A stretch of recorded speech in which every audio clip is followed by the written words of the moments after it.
Hello, today I'm going to show you one E-Class 207 Coupe 212, same electric wire anyway, just the bodies are different.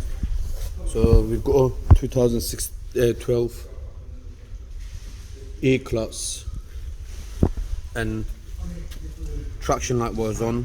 Whenever we put on diagnostic machine on ABS was coming up a brake light switch. So what we did, we changed the brake light switch.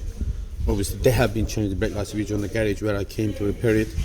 They changed the several brake light switch and issue hasn't been resolved. So what I discovered,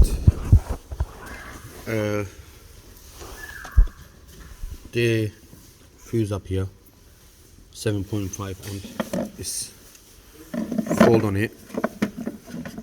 So what I did, I replaced it. Most probably issue will resolve it when you come across of it.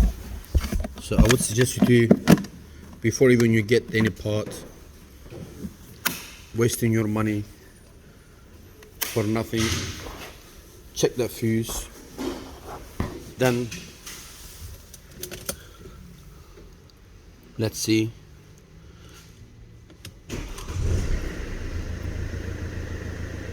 Yes, so traction light goes off, which is where the fault is. Alright, thanks for watching. Please like my videos and follow me on YouTube. Thank you.